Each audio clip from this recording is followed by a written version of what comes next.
The meeting room on the Vrethkai command station smelled like cold metal and old authority. It always did. The walls were black, the chairs were black, the table was a long slab of dark stone that had been taken from a planet the Vrethk had conquered 300 years ago, and they kept it there because they liked the reminder. Supreme Executor Velharan stood at the head of that table. He was tall even by Vrethkai standards, his silicon-plated shoulders wide enough to block the light behind him. His eyes were the deep amber color of something that had never once questioned itself. He had commanded 17 planetary conquests. He had never lost a single one. He looked at the room full of officers and opened the meeting with 4 words. Hell. Long Sol System, the war planner at the far end of the table, a compact officer named Geithril pulled up the projection. A blue-green planet appeared in the center of the room, spinning slowly. It was a small world, wet, covered in one dominant species that the conclave of inhabited worlds had catalogued, assessed, ranked, and largely ignored. For the past 60 years, 11 rotation. Geithril said, conservative estimate. We based it on their infrastructure, density, population distribution, and military capacity as registered with the Conclave Fleet Registry, and their Vorlon score. Geithril pulled up the file. 2. Someone in the room made a sound. It was a quiet sound, low in the throat. The kind of person makes when they are told something so obvious it almost feels like an insult to say it out loud. The Vorlon scale was the galaxy standard tool for measuring how dangerous a civilization was. It ran from 1 to 12. A score of 1 meant the species was essentially harmless.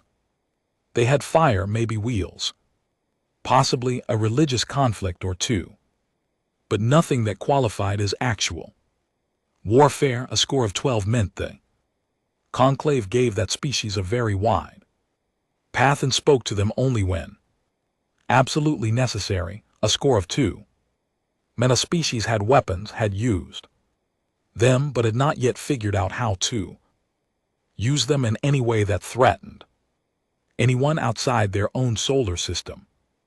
The Valesi scored a 2. The Valesi resolved political disagreements with a form of competitive flower arrangement. Velharan looked at the spinning blue-green planet. 11 rotations, he said, not a question, a deadline being set. 11 rotations. Geithril confirmed. The fleet will enter the Sol System at the outer edge. Broadcast the standard conquest declaration and advance on the primary population centers. We have pre-mapped 612 high-density zones. The human Conclave registry shows a civilian fleet of approximately 400 vessels, mostly cargo in transit, no registered warships. Above Class 3, casualty projection. On our side, minimal, statistically negligible. Velharan nodded once. That was the end of the analysis for him. He was already thinking about what came after the resource extraction schedule, the labor conversion protocols, the way the blue-green planet would look on the Vrethkai star maps once it had been properly absorbed. He almost closed the meeting there. Almost from the left side of the table, a hand went up, not a dramatic gesture, just a hand raised, like someone asking a quiet question in a room where quiet questions were not especially welcome. Sub-Commander Ural. Dawn was not the most senior officer. The room, she was not the loudest. She had a narrow face and careful eyes, and a habit of going very still when she was thinking, the way certain deepwater creatures go still right before they move. She had Spent 3 full cycles embedded in human space as part of a trade.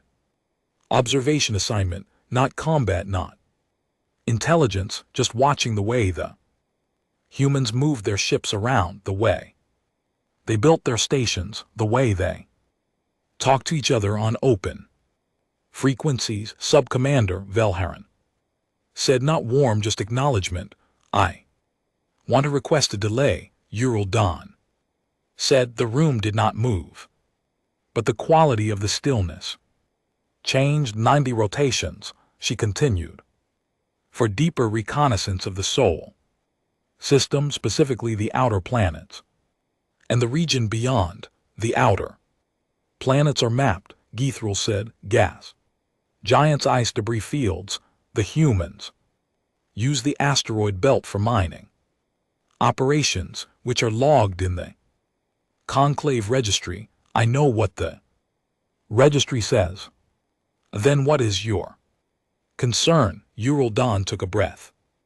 She knew, even as she was speaking, that this was the kind of moment where what she said next would either be heard or filed away and forgotten. She had been in enough meetings to know the difference between a room that was listening and a room that was waiting for you to stop talking. This room was waiting. She said it anyway. When I was on the trade observation posting Kepler Station, I spent time watching human communication patterns, not military communication, civilian, the way their cargo pilots talk to each other, the way their station commanders respond to routine problems. She paused. They are calm, very calm, the kind of calm that is not natural, the kind of calm you learn. Velharan looked at her. You want to delay a 600-ship deployment because human cargo pilots sound calm.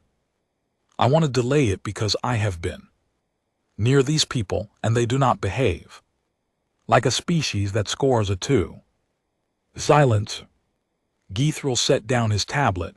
The Vorlon assessment was conducted by a certified panel using standardized methodology. The humans submitted full documentation of their military capacity to the Conclave Registry. Their fleet is logged, their weapon systems are logged, their defensive installations are logged. I know they scored a 2. I know what they scored. Velharan held up one hand and the back and forth stopped. He looked at Ural Dawn for a long moment. He was not angry. He was something quieter than angry, which was in some ways worse. Sub-Commander, in your time near human space, did you observe any unregistered military vessels? No. Any weapon systems not logged with the Conclave? No. Any military activity that contradicted their Vorlon assessment? She hesitated. One beat. No. Then what you are describing, Velharan said, is a feeling. The word landed in the room the way a wrong note lands in a song. Everyone heard it. No one acknowledged it. Ural Dawn said, nothing. We do not delay 600 ship deployments for feelings. Velharan said. He was not unkind about it. He was simply a person who had built his entire career on the idea that the numbers were correct, and the number said 2, and 2 was easy. File your objection through the standard channel if you wish. The fleet departs on schedule. She filed it. She went to her post. Fleet was enormous, standing at the observation port of her ship as the 600 vessels arranged themselves into formation. Ural Dawn felt something she could not name, not fear exactly, not doubt exactly, but something in the neighborhood of both. She had stood near human things, watched human people, listened to human voices. On open channels, there was something in the way they spoke about their ships. Not the civilian ships. The civilian Ships, they talked about the way anyone talks about equipment, maintenance, routing, load capacity, but sometimes, on the outer edges of the frequency bands, she had caught fragments of something else, a different kind of conversation, quieter, the kind of voice a person uses when they are talking about something they care about very much and do not want to say too loudly. She had never been able to pull a clean signal, always fragments, always the edge of something she couldn't quite hear. She told herself it was nothing. The fleet moved. The jump into faster-than-light travel was always the same, a pressure behind the eyes, a feeling like the universe was briefly making a decision about you. And then the stars were different and you were somewhere else. The Vrethkai fleet came out of FTL at the edge of the Sol system, 600 ships, arranging themselves in the dark between the stars and the outer boundary of the human solar system. Ural Dawn looked at her sensor board. The system looked exactly like the registry said it would. The gas giants were where the charts said they were, the blue-green 1/3. From the star exactly as mapped. She should have felt better. She didn't. First thing Velharan did was order a full sensor sweep of the outer system. Standard protocol, you always check the space around you before you moved forward. The sweep came back clean. Begin approach, he said. The 600 ships began to move. Geithril sent the standard conclave conquest declaration on all human communication frequencies, a broad signal loud enough to reach every receiver in the system. The message was the same one they always sent. It had been used 17 times before. It said in clean translated language, surrender your biosphere, you have been assessed, your capacity for resistance has been evaluated, comply with incoming directives and your population will be preserved as a labor resource. Standard efficient, it worked every time. 22 seconds of silence came back from the Sol system, then a human voice. It was a woman's voice, calm and low and completely without panic, and it said, copy that, give us a moment. Velharan looked at Geithril. Geithril looked at the sensor board. A moment passed, then another, then 5 minutes, then 10. The fleet continued its approach at standard advance speed. Nothing changed on the sensors. The system looked exactly as it had looked before. Civilian vessels in their transit lanes, the mining platforms in the asteroid belt, the orbital stations around the blue-green planet sitting quiet and still. Velharan was not concerned. He had received stranger responses than this. Some species begged, some species went silent entirely. Some tried to negotiate even though there was nothing to negotiate. The calm voice saying, give us a moment, was unusual but not alarming. He gave them their moment. 11 minutes after the broadcast, Uriel Dawn's sensor board lit up. Not one contact, not 5, not 20. 214 contacts all at once, rising from the dark side of the outer planets like they had been sitting there waiting for exactly this from behind the gas giants, from positions inside the asteroid belt that had read as mining debris, from the dead space between orbits where there was nothing, where there had always been nothing, where the sensors had confirmed there was nothing. They were not small. They were not fast. They were the heaviest things Uriel Dawn had ever seen.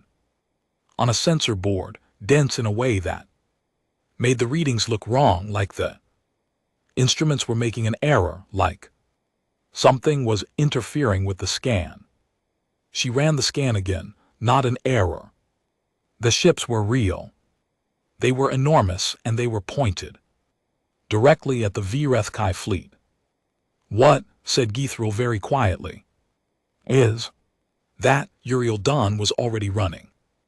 Identification protocols, the ships matched nothing in the Conclave fleet. Registry, no registration codes, no ID. Beacons, no logged vessel class. They had been built somewhere that was not in any record. And they had been sitting in this system for a very long time waiting to be needed. The human broadcast came back before she could finish her analysis. Same woman's voice, same calm, not gloating, not threatening, just stating a fact the way you state a fact when you have spent a long time getting ready for a specific moment, and the moment has finally arrived. You're looking at the Terran Deep Fleet, 61 years in the making. You've come a long way. We've been waiting. Velharen said nothing. Uriel Dawn looked at her sensor board. She looked at the 214 contacts. She looked at the readings that said these ships were armored in ways her instruments were not built to measure accurately, powered by reactors shielded so heavily they barely registered on thermal scans, armed with weapons that had not been fired yet but were clearly completely ready to be. She thought about the human voice she had heard on the edge of the frequency band years ago, the quiet voice talking about ships in the way people talk about things they care about very much. She understood now what she had been hearing. She pulled up the exit vector calculations she had started the day before the fleet departed. She had told herself she was being paranoid. She had told herself a 2 was a 2 and the math was settled. She began updating the calculations. Velharen was still looking at the sensor board. His amber eyes moved across the contacts one by one, slowly, the way a person moves when their body is still functioning normally, but their mind is doing something it has never had to do before. He reached for the Vorlag file. He opened it. He looked at the number 2. The number said 2. He looked at his sensor board at 214 ships built by a species that had apparently been preparing for this exact Tuesday since before the HFY had even decided to schedule the invasion. He closed the file. He did not say anything for a long moment. Uriel Dawn's exit vector calculations finished running. She saved them. She looked at the blue-green planet still turning slowly in the center of the system, calm and small and impossibly well defended, and she thought about the woman's voice on the broadcast, the calm in it. Not the calm of ignorance, not the calm of surrender, the calm of someone who has been ready for a very long time and is no longer required to wait. She thought about something she had read once in a human cultural archive sheet accessed during her posting, an old phrase from a very old language used in a very old human war. She had not understood it fully at the time. She understood it now. The phrase was hope for the best, prepare for the worst. They had hoped for the best. They had smiled at trade partners. They had submitted their civilian fleet to the Conclave registry. They had scored a 2 on the Vorlag scale and said nothing to correct it. And for 61 years in the dark at the edge of their own solar system, they had prepared for the worst. They had prepared for exactly this. The HFY fleet hung in space, 600 ships that had never lost, facing 214 ships built by a species that had spent 61 years making sure they would not have to lose either. Velharen finally spoke. His voice was controlled.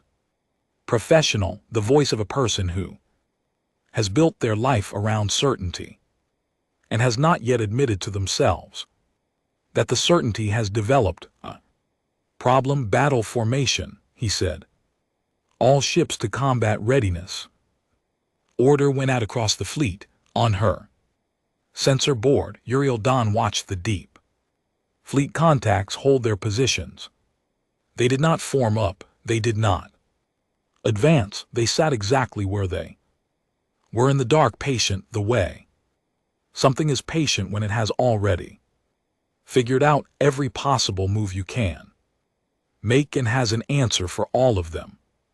She picked up her comms unit. She started composing a message to Vel Harren. She got 2 words in before she stopped. She had filed an objection. She had stood in that room and said what she knew and been told it was just a feeling. She closed the message. She went back to her exit vector calculations. Outside the viewport, the stars were very still. The Sol system waited. The deep fleet waited.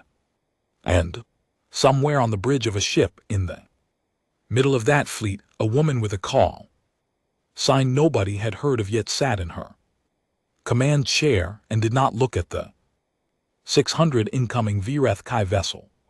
Fear, she looked at them the way someone looks at a problem they have already solved. She had been looking at this problem for 61 years. She picked up her headset. She said 2 words to her weapons officer. Fire plan. Weapons officer said, ready, she said. Execute. The waiting was over. The first 6 ships died before Vel Harren finished the word return. He said return, and then his tactical display showed 6 contacts. Simply stopped being contacts. No distress signal. No emergency broadcast. No slow structural failure that gave a crew time to evacuate. One moment they were there. 6 Vireth Kai destroyers, each crewed by 400 officers, each armed with weapons that had leveled cities on 7 different worlds, and then they were not there. They were debris, drifting, tumbling, cooling metal in the dark between the planets. Vel Harren said fire. The Vireth Kai fleet opened up with everything it had. Coordinated wall of weapons fire that would have overwhelmed any military installation the Conclave had on record for a species with a score below 6. The guns were good. The targeting systems were excellent. The Vireth Kai had spent 200 years perfecting the art of the first devastating salvo, the kind that breaks the enemy's will before the enemy has time to decide if they have any will left to break. The deep fleet took it, not without damage. 3 human ships took direct hits in the opening exchange. Their hulls were registering impacts that should have split them open. 2 of them kept moving. 1 slowed, drifted, fired twice more before finally going dark. The other 198 kept coming. Uriel Dawn watched her sensor board with the focused attention of someone who has stopped being surprised but has not yet stopped being scared. The human ships were wrong in ways she kept trying to catalog. Their hulls read as too dense on the sensors, not armored in the normal way where you add layers on the outside, but dense all the way through, like something that had been built from the inside out with the specific goal of absorbing punishment and continuing to function regardless. She pulled up the technical analysis her instruments were generating in real time and read the numbers twice. The human ships had redundant everything. Redundant engines, redundant power, routing, redundant weapon systems, redundant structural supports. If you destroyed one system, the next system was already running. If you destroyed that, there was a third. It was not efficient design. It was the design of a species that had thought very carefully about what happens when things go wrong, and had decided the answer was nothing stops. Geithril at the tactical station was issuing corrections to the targeting solution every 30 seconds as the human fleet's approach broke apart into something that wasn't a standard formation. They weren't moving like a fleet. They were moving like water moving around a problem, breaking into smaller groups, flowing through gaps in the HFY, firing lanes, finding angles that a conventional advance should not have found. They're splitting there. Targeting, Geithril said. Each group is focused on a different ship class. They're ignoring our mid-range destroyers entirely. Velharan understood it a half-second later. They're taking out the flagships first. Yes. How did they know which ships were flagships? We didn't broadcast command designations. Geithril looked at his board. He didn't answer because the answer was one he did not want to say out loud, which was the humans had apparently figured it out on their own. Perhaps from the formation patterns. Perhaps from power output signatures. Perhaps from something else entirely that the HFY tactical manual had never considered worth hiding, because no enemy had ever needed to look for it before. The battle was 7 minutes old. The Times, UNSS Unrelenting Times, was not the largest ship in the deep fleet. It was not the most heavily armed. What it was central, positioned in the middle of the human formation, the way a spine is positioned inside a body, the thing everything else is connected to. Admiral Sarah Voss stood at the command console rather than sitting in the command chair because she had a habit of standing when she was working, and this was the most intensive work of her life. She was 44 years old. She had joined the Terran Deep Fleet program at 19 when it was still classified above the level of most governments, when they people running it would look at recruits and ask a single question: do you believe they're coming? She had said yes without hesitating. She had spent 25 years inside the program. She had watched the ships get built in the dark at the edge of the solar system. She had trained the crews. She had written and rewritten again the tactical doctrine that was currently being executed across 200 ships in real time. She had a call sign, Times headstone, times that she had not chosen but had accepted because she understood what it meant. You put a headstone down when something is finished, when what was coming has come and been met and been ended. She was here to end it. Group 3 angle 15 degrees starboard and hit the second formation's left flank, she said into her headset. Her voice was the same tone she used when she was going over maintenance schedules. Group 7, you've got a window on their command ship in about 40 seconds. Don't wait for confirmation, take it. Across the fleet her orders moved. Groups moved. The human formation shifted in ways that the HFY tactical computer was updating to track every 8 seconds, which was not fast enough because the deep fleet was moving faster than that. She had not designed the fleet to be fast. Speed was not the point. She had designed it to be smart. 23 minutes into the engagement, Geithril reported that they had destroyed 11 human ships. Velharan said, "Our losses." Geithril looked at the board. 41. The number landed in the command center, the way a structural failure lands, not loudly but with a deep settling weight that changes the shape of everything. Around it, Velharin had lost ships. Before, all commanders did. But in 17 campaigns, he had never reached a point where the exchange ratio was moving against him and accelerating. 41 Vrethkai ships, 11 human ships, and the human ships that had been destroyed. He pulled up the combat logs. Most of them had been hit by concentrated fire from 3 or more Vrethkai vessels.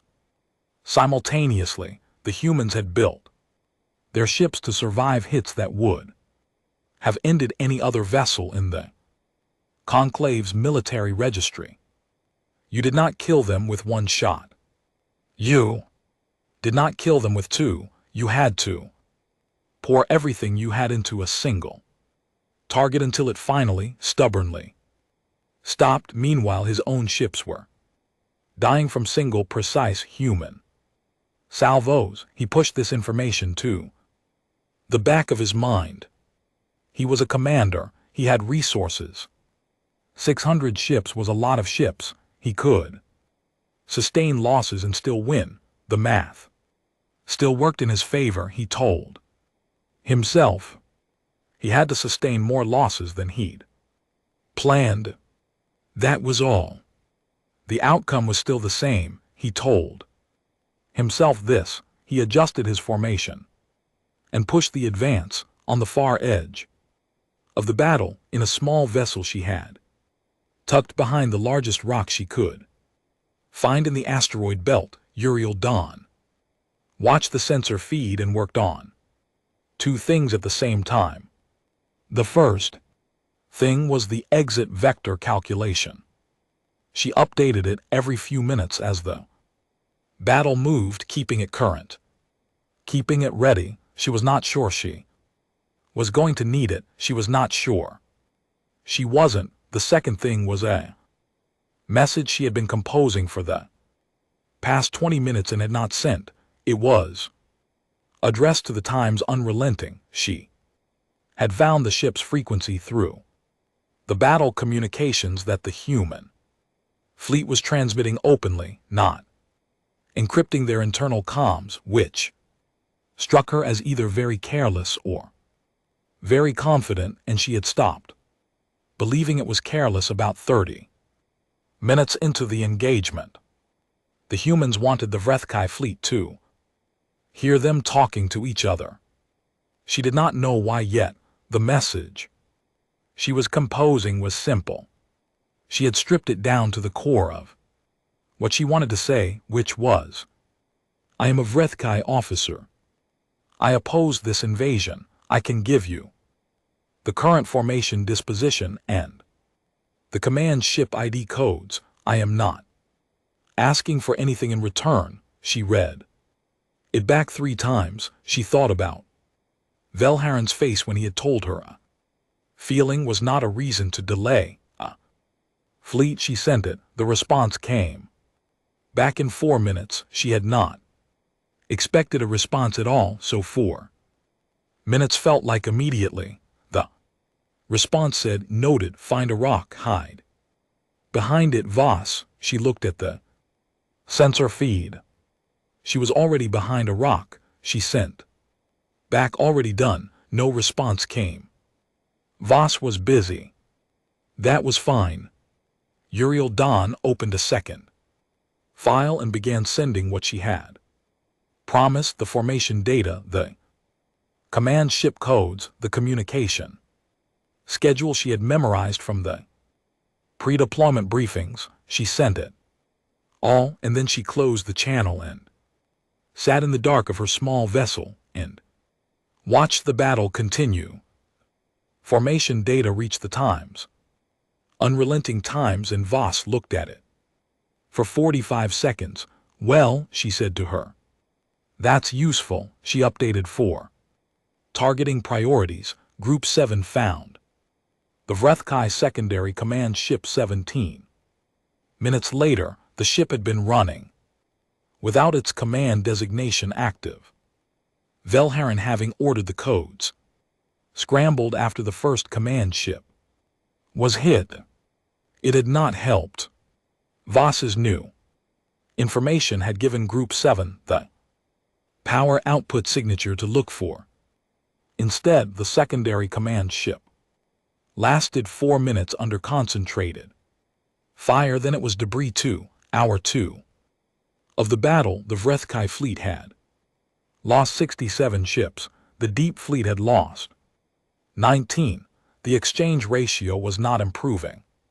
From the Vrethkai perspective in, Velharan had stopped expecting it to improve. He had moved past the phase of the battle where he was thinking about winning and into the phase where he was thinking about managing, holding the line, finding a way to make the losses sustainable, buying time for his tactical computer to find a weakness in the human formation. The tactical computer had been trying for 90 minutes.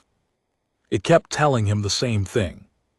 There was no weakness in the human formation because the human formation was not a formation. It was a system. Every ship was connected to every other ship through a communication network that updated faster than his targeting systems could track. And every time he found what looked like a gap, the gap closed before he could push through it, as if the humans had already predicted he would look there. He called for a full power weapons charge on the forward batteries and pushed his remaining ships into a concentrated central drive, a single massive punch aimed at the heart of the human fleet. It was the move you made when subtlety had failed, when the math had failed, when you needed to break through the center and scatter the enemy into pieces you could hunt separately. His 490 remaining ships accelerated. The human fleet did not scatter, it opened. Like a hand opening, the center pulled back, the outer group swung inward in. The massive Vrethkai central drive sailed into a corridor that had appeared from nowhere and immediately filled on both sides with human ships firing inward from both flanks simultaneously. Velharan had 6 seconds to understand what had happened. The human fleet had let him in because it was better for them if he was inside the formation than outside it. He had walked into the hand. The hand closed. The losses in the next 11 minutes were the worst of the battle. Vrethkai ships died in groups, caught in overlapping fire from both sides, unable to pull back because the corridor behind them had sealed, unable to advance because the human ships ahead of them were positioned at distances that maximized the advantage of their heavy armor at close range. When it was over, Velharan had 290 ships. He had started with 600. He pulled the survivors back to the outer edge of the engagement zone and called a halt. The battle stopped. Not because the humans stopped pushing. They did stop, settling their ships back into their distributed formation with that same patient stillness they had maintained from the beginning. It was more that the battle paused to breathe, the way a storm pauses sometimes in the middle of itself. Velharan looked at his losses. He looked at the Vorlon file one more time. He closed it without reading it. He did not need to read the number again. The number had never been wrong before and was entirely wrong now, and he was not yet ready to think about what that meant, because thinking about what it meant would require him to answer a question he had been avoiding since the first 6 ships had vanished off his tactical board. The question was, how long had they been ready? How long had the humans known the Vrethkai were coming, or someone like the Vrethkai was coming, or something was coming? How long had they been sitting in the dark at the edge of their own solar system, building and waiting and not saying anything and scoring a 2 on a scale that measured the wrong things entirely? he pulled up. The human broadcast frequency he wanted. To ask, he didn't ask. What he did instead was compose his first report to the conclave. He was required by Vrethkai military law to file a situation report every standard day of a campaign. He had filed 16 previous campaign reports, all of them routine, all of them describing advances according to schedule. This one was harder to write. He kept it brief. He reported losses. He reported the presence of an unregistered human military fleet. He reported that the 11 rotation schedule was no longer achievable. He did not say that he did not know when the schedule would become achievable again because he was not ready to file that report. He sent it. He sat in his command chair in the black-walled room that smelled like cold metal, and he looked at the blue-green planet on his navigation display. Still turning, still calm, still impossibly defended in her rock in the asteroid belt. Ural Dawn received a second message on the frequency she had opened with the times unrelenting. It contained no words, just a set of coordinates. Inside the asteroid belt, a different position, more protected, deeper in the field where the dense rocks would scatter sensor readings. Move there, the coordinates said without saying anything at all. She looked at the coordinates. She looked at her sensor feed. She moved. There, she sat in the new position in the dark, surrounded by ancient rocks that were billions of years old and had watched a great many things happen in this solar system without particular concern for any of them. She thought about what she had seen in the past 2 hours. She thought about the human fleet. 200 ships built in secret, tucked away in the dark at the edge of this system, waiting, not panicking, not broadcasting warnings, not begging the conclave for help, just waiting with 61 years of patience and work and preparation sitting behind them for the thing they had always known was coming. She thought about the calm voice on the broadcast. Give us a moment. The moment had been in 11 minutes. 200 ships had risen out of the dark. She thought about what kind of species builds 200 warships in secret and then waits and waits and keeps on waiting while the galaxy looks the other way. What kind of species does that? What do they think about in all those years of waiting? Do they hope they are wrong? Do they hope the ships will never be needed? She did not know. What she knew was that the ships had been needed and they had been ready. Day 3 of the battle, and Vilharen had stopped thinking about the schedule. The schedule said 11 rotations. They were on day 3. He had 260 ships left.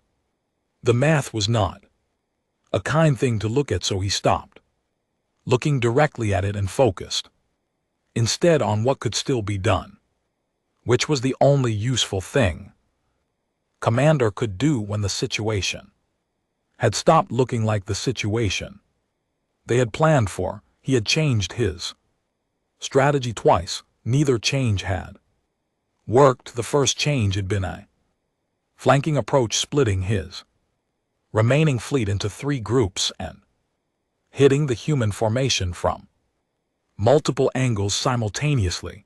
The human fleet had responded by collapsing inward into a tighter arrangement that was somehow harder to damage than the spread out formation had been. The concentrated fire from the tighter human group had destroyed 31 more Vreth vessels in 40 minutes. The second chain had been a long-range weapons approach, pulling his ships back to maximum effective weapons range and trying to wear the human fleet down from a distance. The humans had responded by not moving at all, sitting where they were in returning fire with weapons.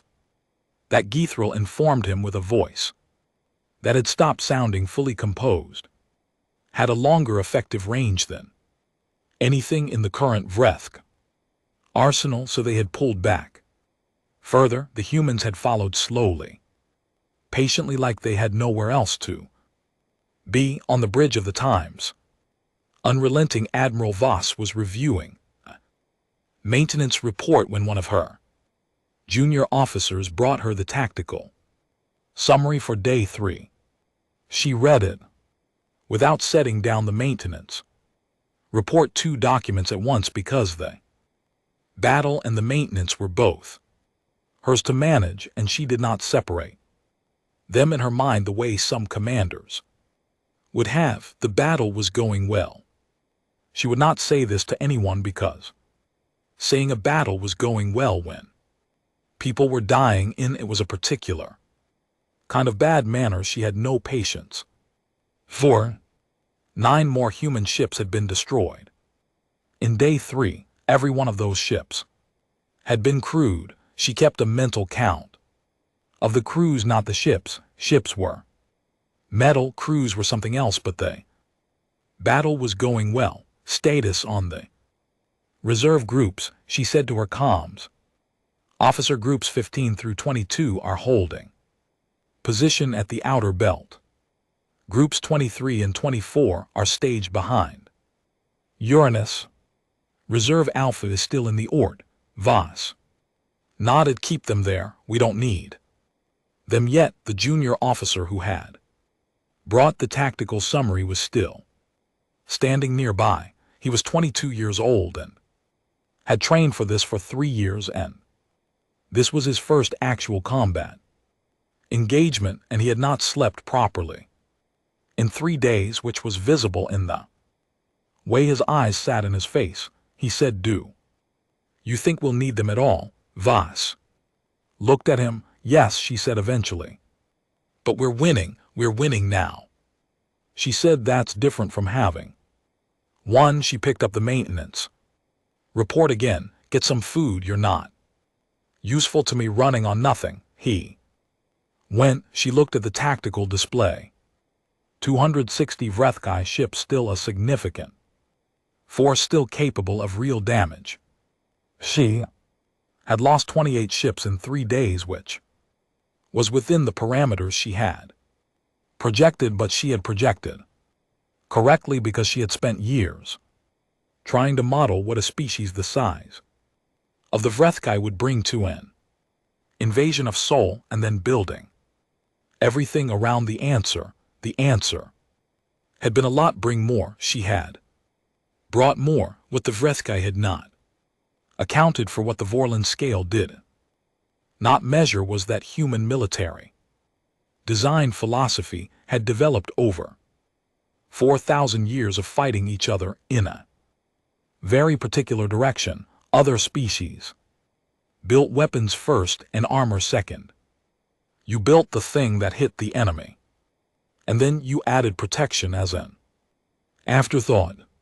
Humans had learned through a long and terrible education in the specific ways other humans could destroy things to build the armor first. The deep fleet ships were not elegant. They were not beautiful. They were massive, dense, overbuilt objects that took 3 times as long to construct as a conventional warship of equivalent size, because every system inside them had been designed to keep working when everything around it was failing. The reactor shielding alone was heavier than the entire hull of most conclave warships.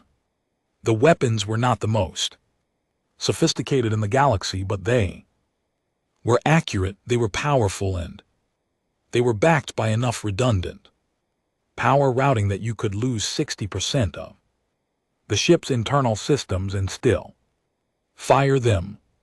The Vrethkai had faster ships, better communications, more sophisticated targeting.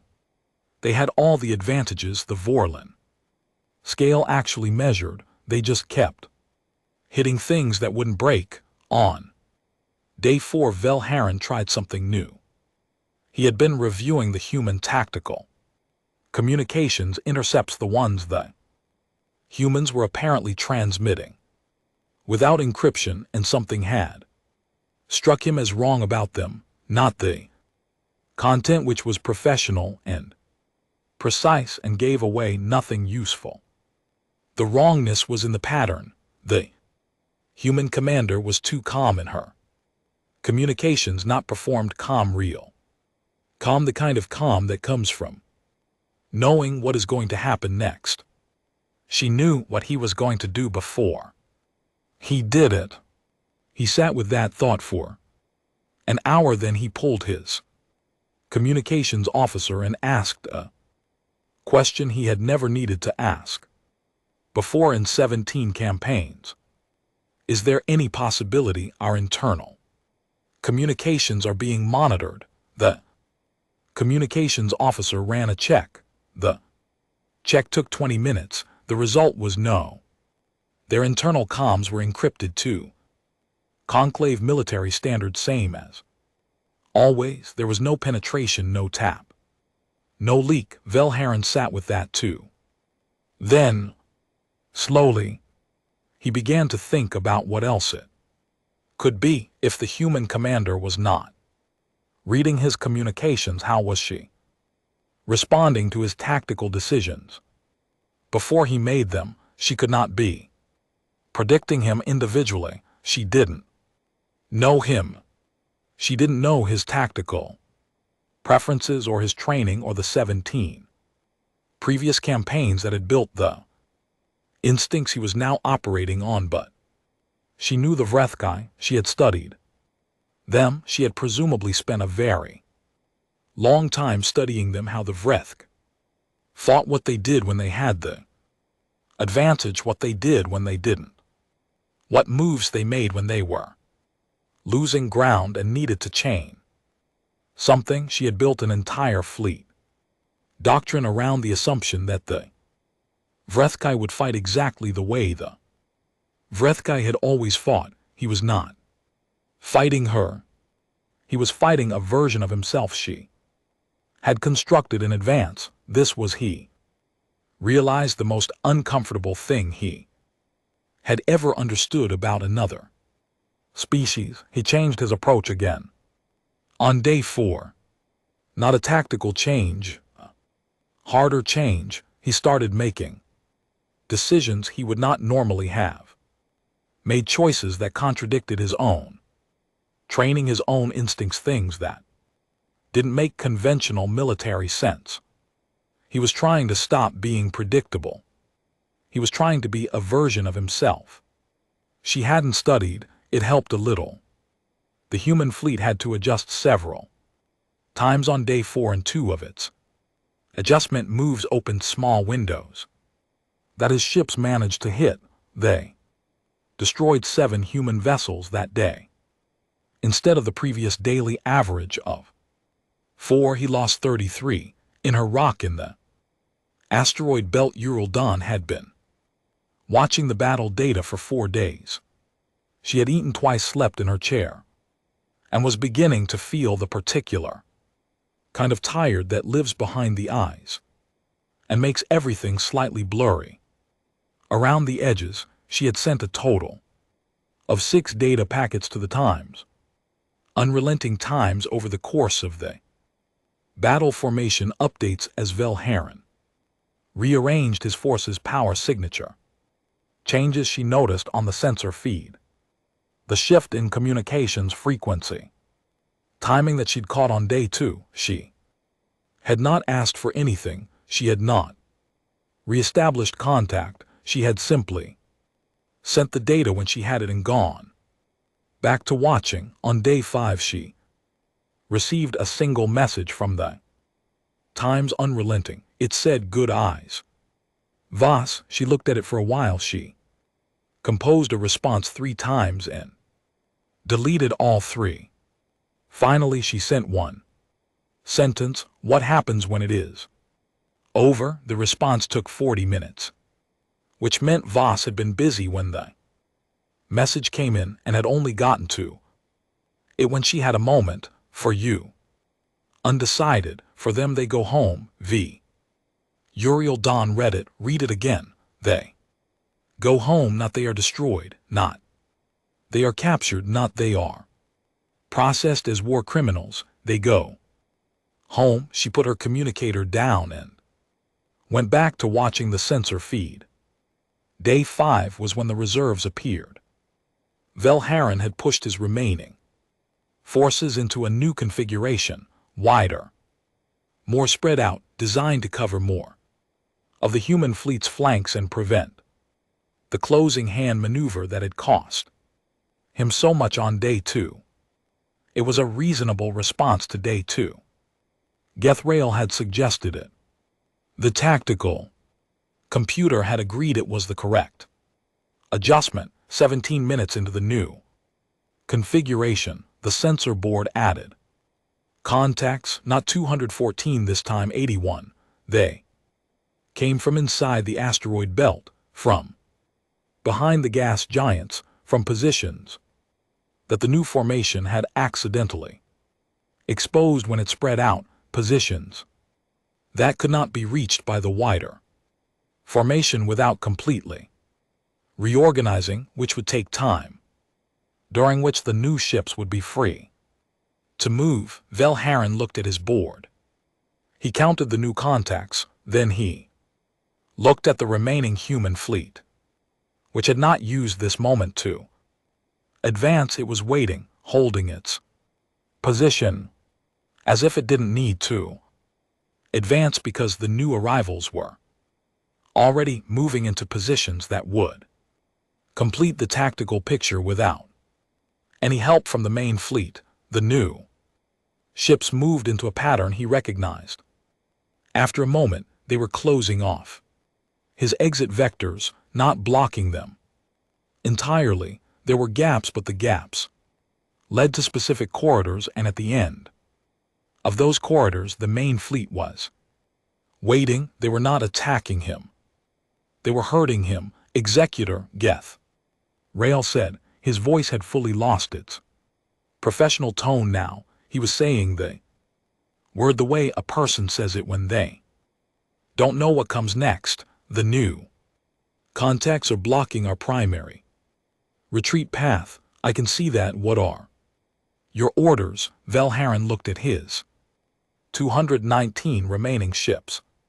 He looked at 291 human ships on his board, the original fleet plus the new arrivals. He did the math. He gave the order to push forward on the central axis, hard everything they had, trying to punch through before the new arrivals finished closing the flanks. It was the right move. It was possibly the only move. You didn't wait to be surrounded. You hit before the trap closed. The human main fleet came forward to meet him. They did not panic.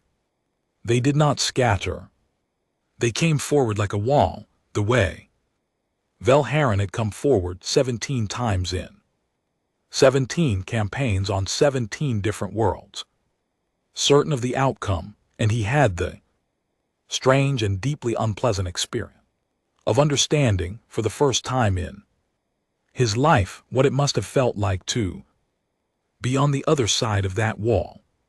The battle on Day 5 lasted 9 hours. When it was over, Velharan had 112 ships. He had started with 600. He called for a full stop. He called his remaining commanders on a private channel and told them to hold position and maintain defensive formation and wait for his orders. His voice was steady. He had maintained a steady voice for 5 days, and he was going to maintain it now because it was the only thing he still had complete control over. He sat in his chair. He looked at the blue-green planet. Then he picked up the general communications channel and made a broadcast to the deep fleet. This is Executor Velharan of the Vreth Kai's 7th Conquest Fleet. I am requesting a halt to combat operations for the purpose of transmitting a formal Communication to the commanding officer. Of your fleet, silence, then Voss's. Voice came back, calm, not gloating. Just there, this is Admiral Voss, go. Ahead, executor, he had planned to say. Something composed, something that a commander says when they are discussing terms, something that did not admit to everything that past 5 days had made undeniable. What he said instead was, how long were you building them, eh? Pals, the first ship laid keel in 2181, Voss said. We commissioned the last one 9 months ago. He calculated the years, 61 years. About that, before you had reliable, faster than light transit, yes.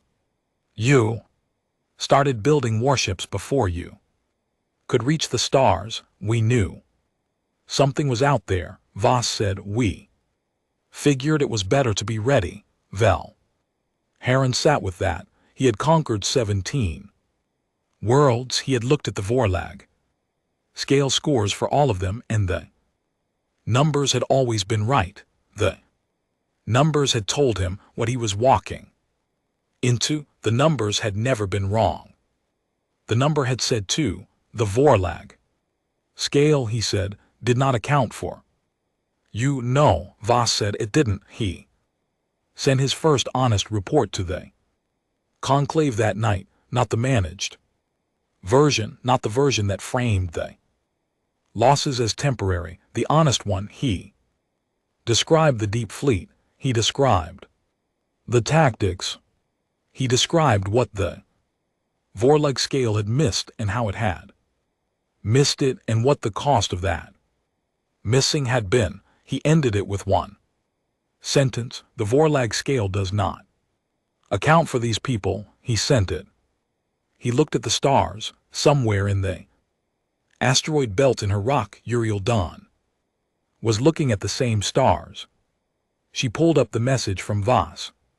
Again, they go home. She was not sure yet which home she meant when she thought about that word. She had a home on the Vrethkai station where she had been posted. She had a room there.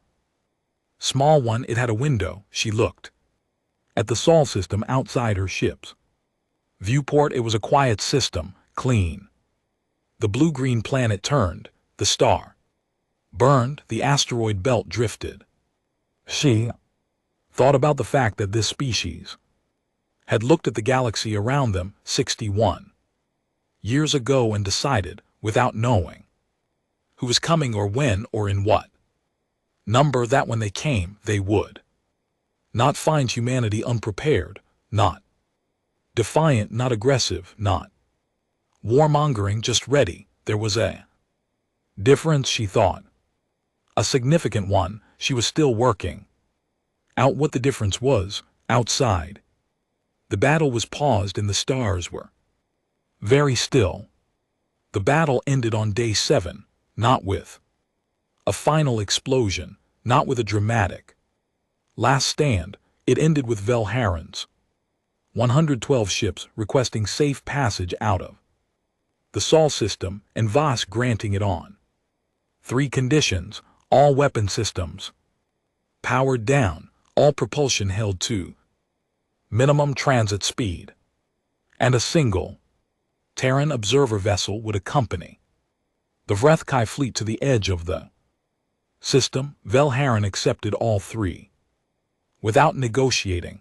The human observer ship was small and fast, and it stayed behind the Vrethkai formation the whole way out, quiet as a shadow, running no communications, just watching, making sure. When the last Vrethkai vessel crossed the edge of the Sol system, the observer ship stopped, held position, watched the Vrethkai fleet make their jump to FTL and vanish. Then it turned around and went home. Voss received the confirmation from the observer ships. Captain, they're out, system is clear, and stood for a moment without responding.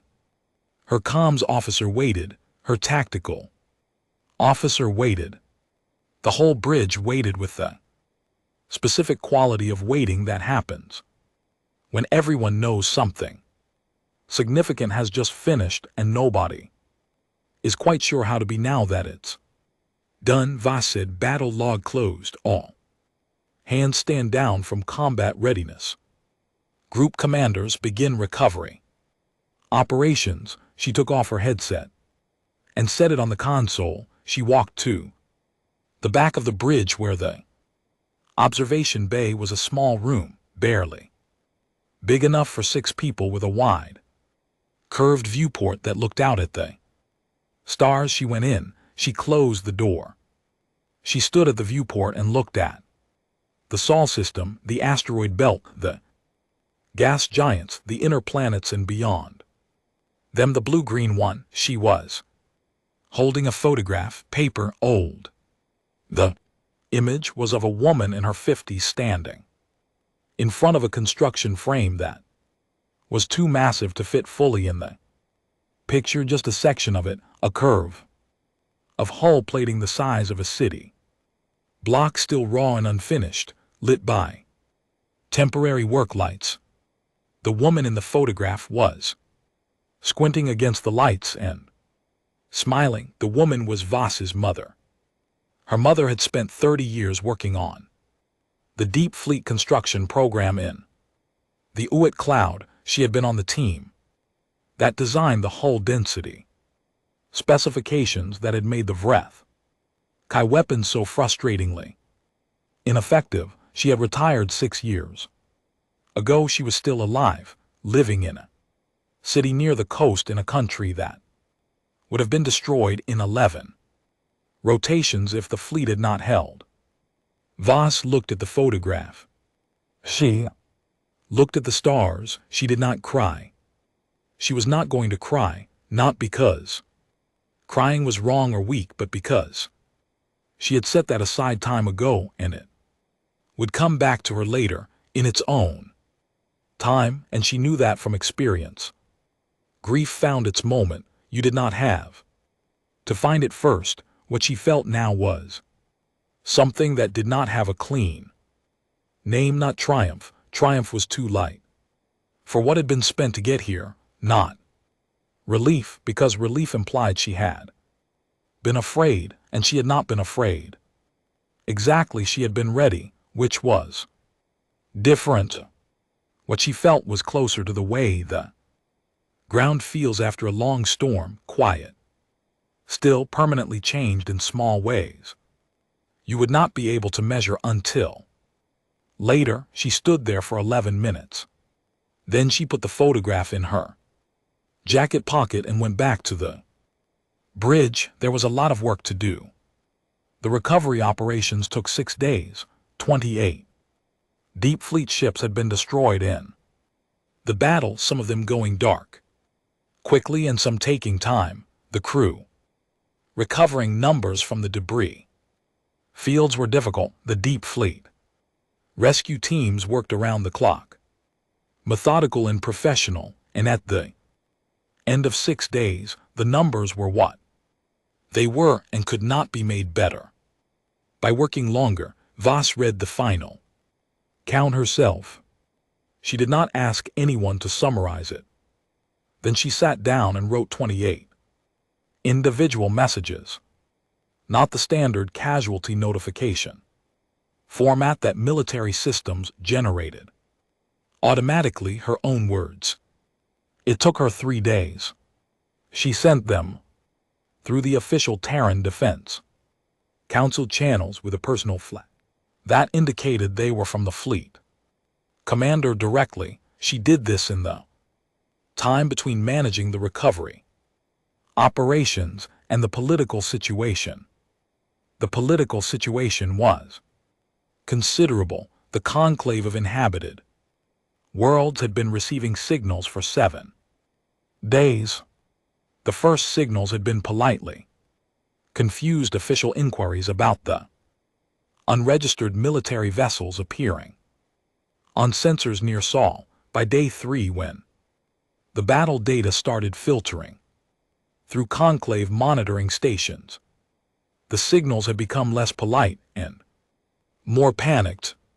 By day 7, the conclave's emergency channel was running, hot with diplomatic transmissions from species who had very recently been completely uninterested in humanity and had undergone a rapid and thorough change of perspective. Voss handed all of those to the Terran Defense Council, which handed them to the UN, which convened an emergency session that lasted 40 hours and produced a document that mostly said, "We will respond in due time in a manner consistent with Terran interests." The diplomatic office of the conclave sent a follow-up signal, requesting clarification on what times due times meant.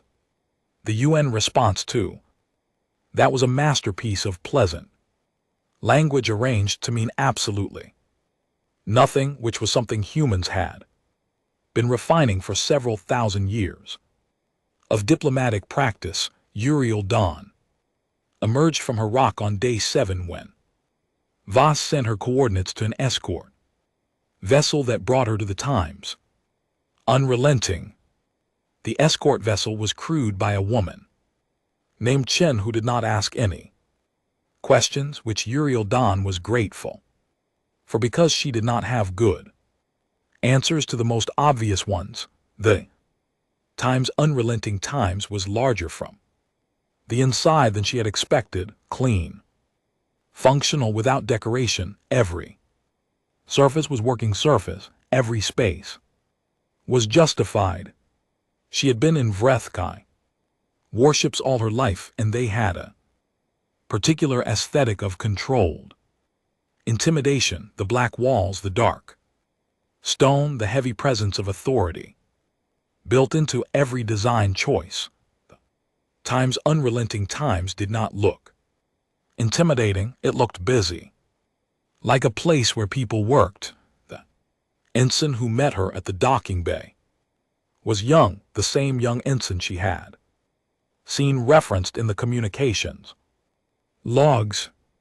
She realized he had a friendly face and looked like he had recently stopped being exhausted and was now in the phase where he did not quite know how to exist without exhaustion. Sub-Commander Uriel Dawn, he said. "Yes, I'm Ensign Dara. Raise, I'll take you to Admiral Voss." He paused. "Are you hungry? I can get something from the galley. We have, honestly, a lot of options. We over-provisioned for a long campaign." She looked at him. "Yes," she said. "Food would be acceptable." He smiled. It was a genuinely warm expression. Completely without performance. She had spent 5 years studying humans, and she could tell performed warmth from real warmth, and this was real. She did not entirely know what to do with that. He brought her to a small room near the command section, food on a tray. She could not identify most of it, but ate what she could and went to tell Voss she was there. He came back 20 minutes later. "Admiral will see you now." The meeting with Voss was short. The Admiral was smaller than Uriel Dawn had constructed in her head from the voice on the communications channel, medium height, lean with short gray-streaked hair and the face of someone who had spent decades making difficult decisions and had found a way to live with most of them. She was standing when Uriel Dawn entered, which meant she was still in work mode, which meant this was a functional meeting rather than a social one. Voss looked at her for a moment. "You sent me 6 data packets," she said. "They were all useful.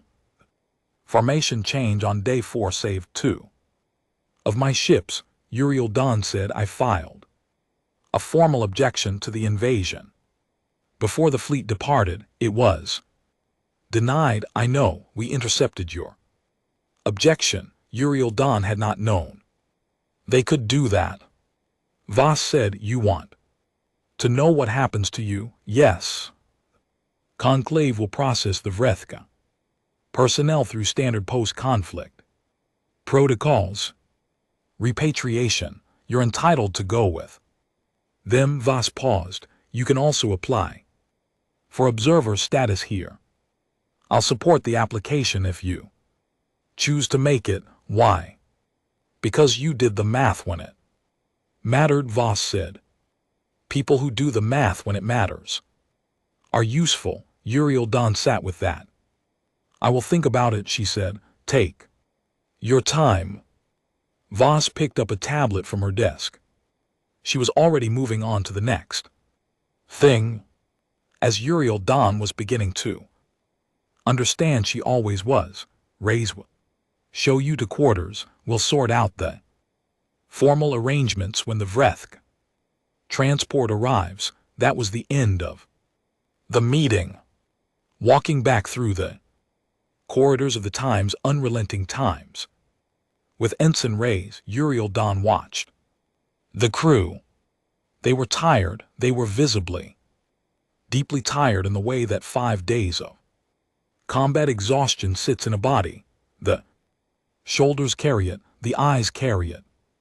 The particular quality of silence in a hallway carries it, but they were functional, moving with purpose, nodding to each other when they passed. Someone in one corridor was laughing quietly at something on a small screen, the sound quickly muffled when they noticed her. She noticed that nobody looked at her with hostility, curiosity, yes, weariness some, but not hostility. She found this difficult to process. They had just spent 7 days fighting her species. They had lost 28 ships and the people in them, and the crew of the ship that had won walked past the officer from the enemy fleet without hostility. She stopped walking. Reyes stopped too, looking at her. Can I ask you something? She said. Sure, he said. Why do they not? She searched for the right word. Why do they not hate me? Reyes thought about it, not performing. Thought, actually thinking. We've got a saying, he said, sort of old, hate the war, not the soldier. It's not universal. Some people feel differently. But it's the general direction most of us try to go. She processed this. You had 61 years to become angry, she said, to watch for something coming in. Build hate alongside the ships. Duply? Yeah, Reyes said. Some people did, and the rest, he shrugged. A small, entirely human gesture. Built the ships instead of the hate. Figured if it came to this, we'd need the ships more. She looked at him. He looked at her. Can we keep walking? He said. I haven't eaten since this morning, and there's only so long I can be inspiring. On an empty stomach, she discovered, to her own considerable surprise, that she almost smiled. The Vrethkai transport arrived 3 days later. Standard Conclave civilian vessel. Unarmed, sent to collect the surviving fleet personnel and the remains of Vel Haren's command group. The survivors were processed through the Times. Unrelenting's Times docking bay in groups, quiet, subdued, avoiding the eyes of the human crew who processed their boarding in a professional and entirely non-humiliating way. Vel Haren came last. He was brought to a small meeting room for the formal end of conflict documentation that Conclave protocol required. Voss was already there, seated this time, the paperwork laid out in front of her. They signed the documents. Conclave standard form, cessation of hostilities, withdrawal confirmation, damn it, acknowledgement. When it was done, the room held a silence that neither of them filled immediately. Then Vel Haren said, I want to know what the Vorlin scale missed. Voss looked at him. Everything that can't be measured by looking at what you've built, she said. It measured our registered fleet, our logged weapons, our public infrastructure. She paused. It didn't measure the 61 years of people deciding to be ready rather than hoping they wouldn't need to be. Velharan was quiet for a moment. You were afraid, he said, not accusing, almost wondering. You built all of this because you were afraid. We built all of this, Voss said, because we were practical. She stood, extended her hand in the human, formal gesture he had been briefed on. He took it. What was said in the next moment between the two of them was not recorded by anyone. The room had no log running. Uriel Dawn, who had been standing outside in the corridor, heard nothing through the door. What she saw when Velharan came out was different enough from what he had looked like going in that she almost did not recognize him. Not destroyed, not defeated in the simple sense of losing a battle. Something had gone out of him, the part that had never questioned anything. He stopped when he saw her. He said 3 words in Vrethka, then he walked to the transport, and she did not see him again when Reyes asked her later, because Reyes always asked. It was apparently a fundamental quality of his personality. What Velharan had said. She was quiet for a moment. In your language, she said, the closest meaning is again never. She had made her decision by then. She had submitted the observer status application 2 days before. Voss had signed the recommendation. She was staying.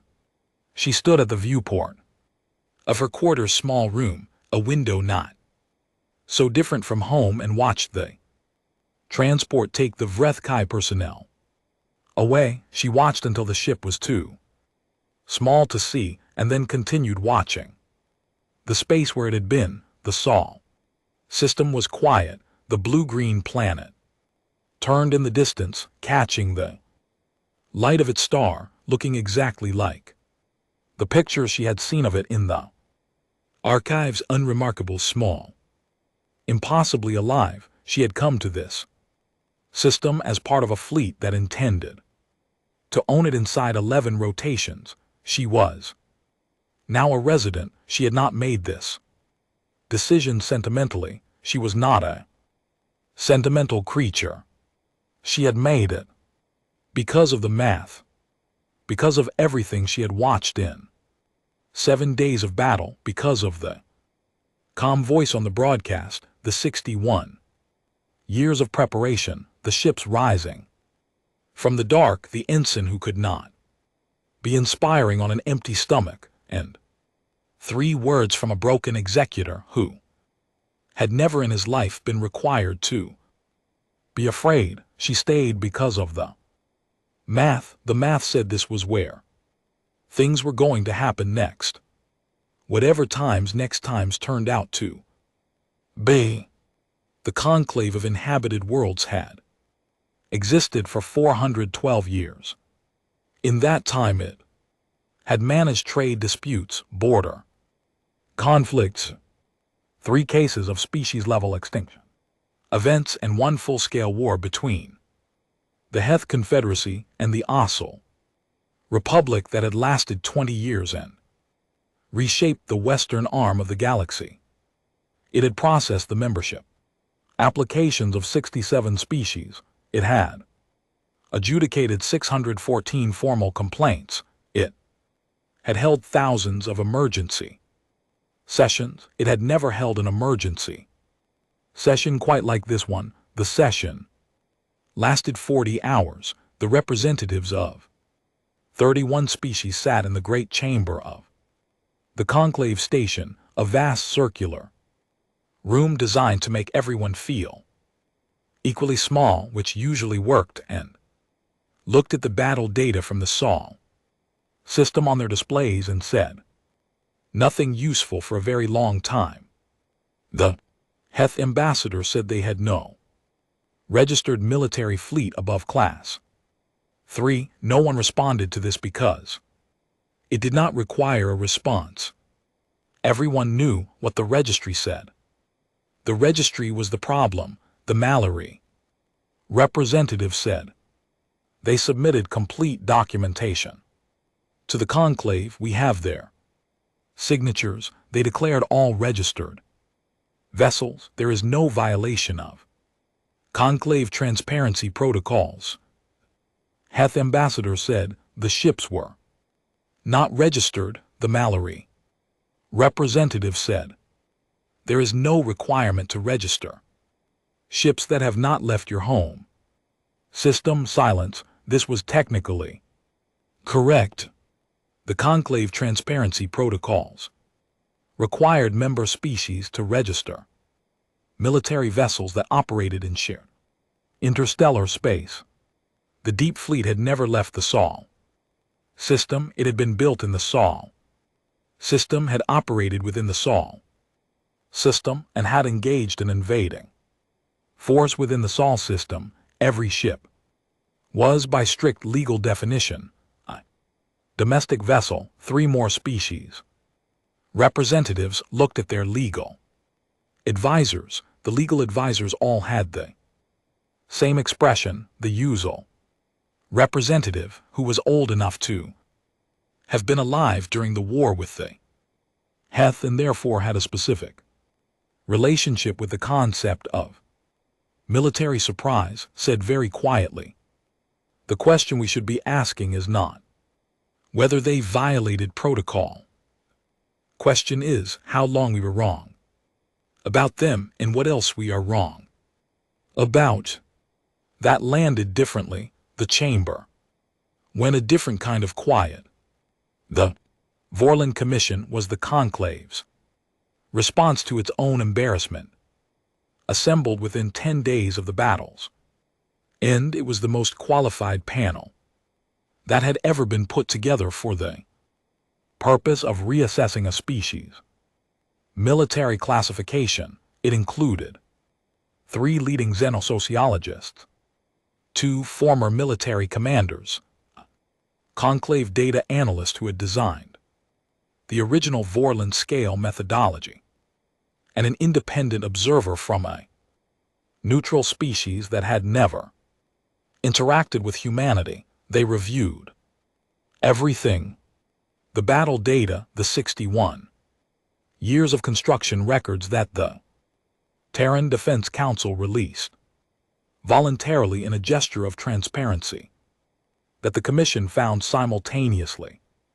reassuring and somehow more alarming than secrecy would have been. The tactical doctrine documents, the reserve fleet deployment logs, the weapon specifications, the hull density, engineering records that showed, in precise and readable technical language, exactly how and why the Deep Fleet ships had been built to absorb the kind of fire the Vrethkai fleet was capable of producing. They studied it all. They ran the Vorlon scale calculations. The lead assessor, a Mallory named vessel theorist, Oreth, had been doing this work for 40 years. She had recalibrated 4 species Vorlon scores during her career, always upward when species surprised her, never by more than 3 points. She had a reputation for precision. She looked at her calculations, she ran them again, then she wrote the Commission's private memo to the Conclave Council. It was 3 sentences. We recommend not publishing a revised score. A number invites comparison, and this species should not be compared to anything currently in the Conclave Registry. We recommend instead a new classification category, which we have tentatively labeled prepared. She attached a footnote explaining what times prepared times meant. It meant a species that had spent more time anticipating the worst than hoping for the best, and had built accordingly and had been correct in their anticipation, and were now sitting in their home system surrounded by ships that had not all been shown to anyone. Yet that last part was in the footnote. The Conclave Council read the memo, then they read the footnote, then several of them requested clarification on the phrase "time's not all been shown." Terran Defense Council's official response to this clarification request was the Terran Deep Fleet maintains operational security protocols as standard practice. This was also technically true and also completely uninformative. The diplomatic signals from the Conclave had been arriving at Terran communications channels in a steady stream since day 3 of the battle, but they had accelerated significantly after the battle data had been fully distributed. Species that had filed humanity under Time's minor, low priority, Vorlon 2 times in their diplomatic databases were rapidly and extensively refiling. The Terran UN diplomatic office handled all incoming signals with the same pleasant, non-committal language it had been refining for centuries. Yes, we are open to improved relations. Yes, we welcome dialogue. We will schedule formal sessions at a time consistent with our current post-conflict priorities. Thank you for your interest in humanity. Thank you for your interest in humanity. The person who had written that line had no idea it would become the most quoted phrase from the entire post-battle diplomatic period. It was used in academic papers. It was discussed in political theory courses on 6 different conclave worlds. The Mallory translated it into their primary language, and the translation retained every layer of its meaning, which was, we see what you are doing and we find it a little funny. The Vreth-Kai handled their post-battle situation with less humor. Velharin returned to the Vreth-Kai capital and filed his full report and stood in front of the War Council and answered their questions for 11 hours. He answered everything they asked directly, which was unusual enough that it made the Council uncomfortable. They were used to commanders managing failure carefully, framing it, finding the angles that minimized their personal responsibility. Velharin did not do any of that. He said, we went in with wrong information. We fought as well as we could fight. We lost. He said the humans were ready in ways we did not know how to look for and will need to account for going forward. He said, the Vorlon scale is not sufficient for classification purposes and should be substantially revised. He said again, never. The War Council voted to withdraw all Vreth-Kai expansion plans in the Sol system's direction permanently. This was not altruism. It was the conclusion of a straightforward calculation that even the most aggressive members of the Council could follow. The cost of a second attempt against a force that was now fully alert and had demonstrated what it was capable of was not survivable. The galaxy adjusted, not loudly, not with ceremony. The adjustment happened the way most large adjustments happen, through thousands of small decisions made by individuals and institutions rethinking things they had previously taken for granted. Trade routes were quietly altered to pass closer to Sol rather than avoiding it. Diplomatic channels that had been at minimum engagement were upgraded to priority status. Academic institutions began filing requests for cultural and scientific exchange with Terran universities, many of them from species that had never previously expressed interest in what humans were thinking about on Earth. The reaction to winning was more complicated than the outside galaxy might have expected. There was celebration, of course there was. The Cities were alive for days after the battle ended, the relief enormous, the pride real. For a week every public screen on Earth showed the same images. The deep fleet rising from the dark, the Vrethkai fleet in retreat, the observer ship watching them go. People cried in the streets, people laughed in the streets, both at the same time, and then the names started being read, the names of the crews of the 28 ships that had been destroyed.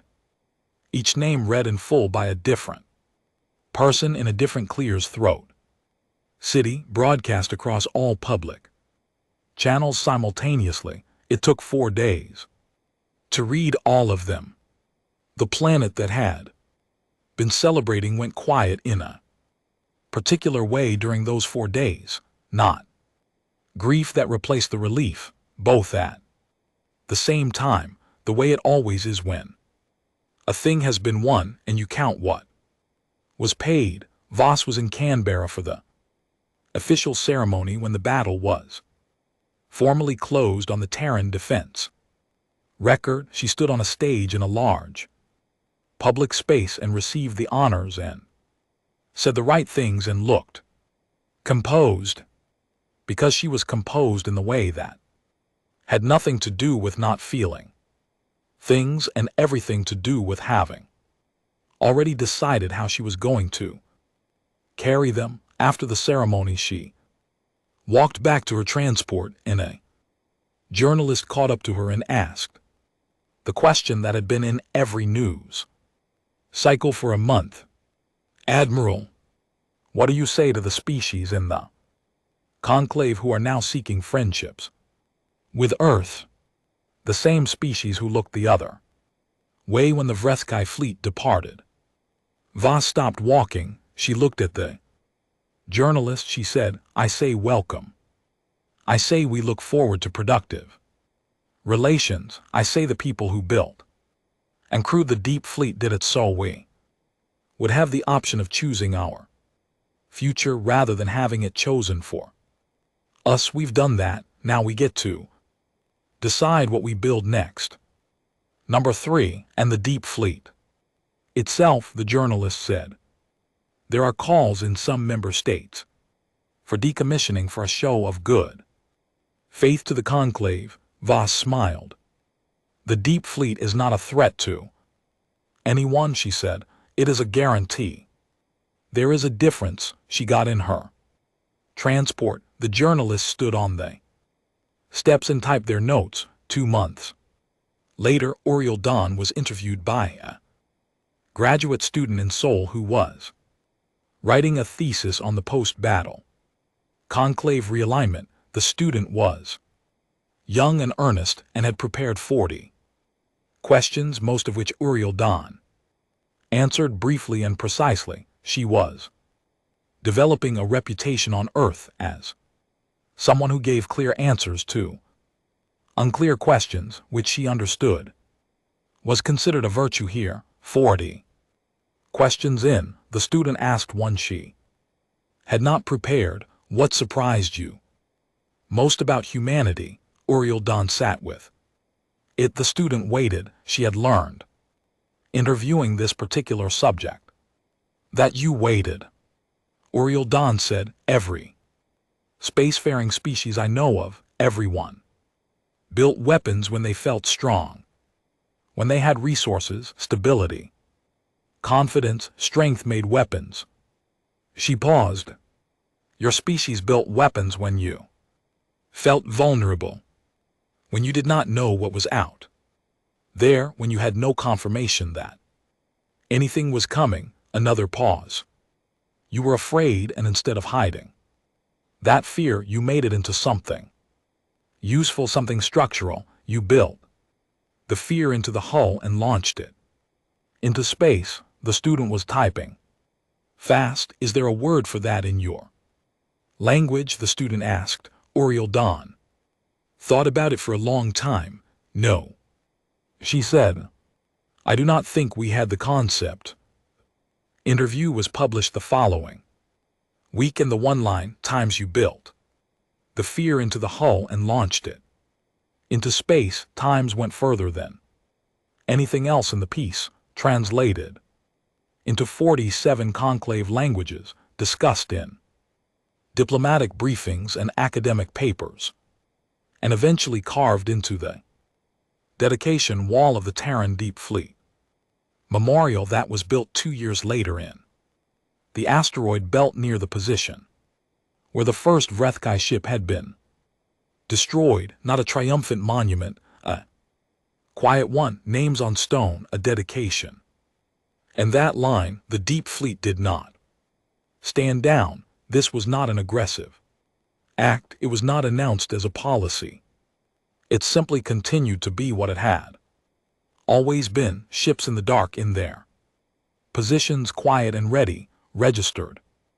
Now with the conclave registry, because there was no longer any reason not to, but positioned exactly as they had been during the 61 years before anyone knew they existed. The conclave's new diplomatic representative to Earth was a Mallory named Essen Rule, who arrived at the Terran orbital station with a 12-person delegation and a careful briefing package that contained, among other things, a note from vessel theorist Orth advising him that the humans were polite, patient, and not to be underestimated in any interaction, formal or informal. Essen Rule was thorough. He read the briefing package 3 times. He arrived prepared. He was met at the docking bay by a Terran diplomatic aide who showed him to his quarters. The quarters were comfortable. The station was clean and well maintained. The human staff were professional and friendly. He looked out the viewport of his quarters at the space around the station. He could see the asteroid belt in the distance. He could not see any ships. He asked the diplomatic aide, making conversation, trying to establish rapport, why the Deep Fleet vessels were not stationed in visible orbit. Would that not be reassuring? A display of presence. Most species maintained visible military forces in their home system stations. The aide smiled. It was a pleasant smile. They're more reassuring where they are, the aide said. Essen Rule looked at the viewport, at the asteroid belt in the distance, at the dark space between the planets where nothing was visible and something was, without any doubt there. He turned back to the aide. Of course, he said. He did not ask about it again. Oriel Dawn moved into a small apartment in Seoul 3 months after the battle. She had a room with a window. The window looked out at the street below, which was always moving people and machines, and the complex daily business of a species that never seemed to stop doing things. She watched it for long periods. The way you watch something when you are still learning what it means. She had been given a position at the conclave liaison office, translating and advising on Vrethkai diplomatic communications. She was good at it. She was good at most things she decided to be good at. In her 2nd month in Seoul, she received a communication from the Vrethkai diplomatic office, a formal one signed by the new war council chair, who had replaced the previous one after the post-battle accounting was finished. The communication informed her that her military commission had been formally retired as she had ceased active service. It included her full service record. It included the filed objection from before the fleet's departure. Now, she noticed, marked in the record as time substantiated. She read that word several times. Substantiated. She folded the communication and put it in a drawer. She went to the window. The street was busy, same as always. Someone below was arguing over the price of something at a market stall. A child was running ahead of her parents' reach, with the specific determination of someone who has decided this particular direction is the correct one. Two people were sitting on steps eating food from containers and talking loudly about something she could not hear. She had been slowly learning a loud species full of arguments and children running and people sitting on steps full of contradictions she had not finished cataloging, capable of 61 years of quiet patience and also of being completely unable to resolve a market stall dispute without both parties raising their voices. They had built 200 ships in the dark and waited with perfect discipline and then come home to argue about prices and run ahead of their parents and eat lunch on the steps. She was still working out what the difference was. She was fairly certain she had several years of working it out still ahead of her. This was, she had decided, acceptable. The street was busy, the stars beyond the atmosphere were where they always were, and in the dark between the planets, patient and quiet and ready for the next Tuesday that might come, however many years off from whatever direction the deep fleet held its positions and waited, as it had always been built to do, as it would continue to do for as long as it was needed, which, if you asked Admiral Voss, was the same as always.